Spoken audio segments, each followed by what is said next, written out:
Bundan 5-6 yilcha avval qo'shni qishloqdagi Orif qassob degan odam qazo qilibdi degan noxush xabar bizning qishloqqa ham yetib keldi.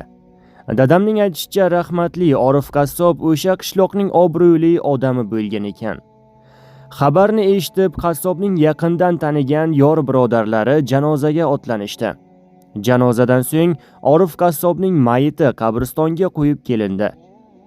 Ertasiga esa juda ham qo'rqinchli xabar butun tumanga tarqalib ketdi. Kecha qabristonga qo'yilgan mayitning jasadi yer yuziga chiqib qolgan emish.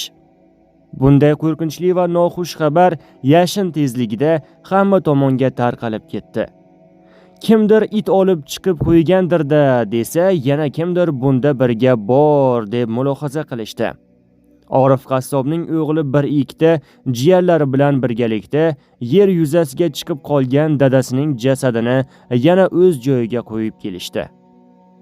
Indiniga esa yana qo'rqinchli xabar bo'laladi. Qassobning jasadi yana yer yuzasiga chiqib qolgan emish. Ushbu ayanchli holat 2-3 bor takrorlanavergach, marhumning o'g'liga qishloqning oqsoqollari tuman markazidagi jome masjidi imomidan maslahat olishni ta'kidlashibdi. Qassobning o'g'li mahalla faollari bilan birgalikda imomning huzuriga boribdi va bo'layotgan noxush holatni aytib, u kishidan maslahat so'rabdi. Shunda imom marhumning o'g'liga savol beribdi. Dadangiz qanday odam edi? Yaxshi odam edilar, domla, debdi hayron bo'lib o'g'il.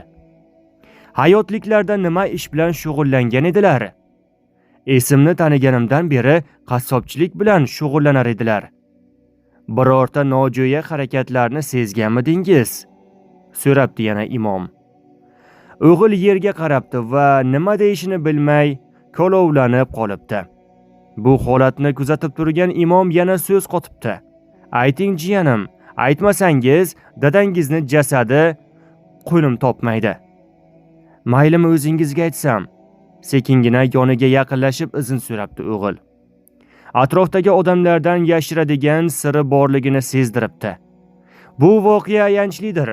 Odamlar marhumga nima sababdan bunday bo'layotganliklarini bilishi kerak. Ularga ham bir ibrat bo'lsin. Ochiq-oydin yashirmay aytavering jiyanim. Ko'pchilikning duosi bilan marhumning jasadini o'z joyiga qo'ya olamiz debdi. O'g'il biroz o'ylanib o'tirib, aytmaslikning iloji yo'qligini payqab so'z ochibdi. Dadamizning nafslari biroz ustun edi. Allohdan hayiqmasdilar. Pul bir muncha ko'zlarni ko'r qilib qo'ygandi.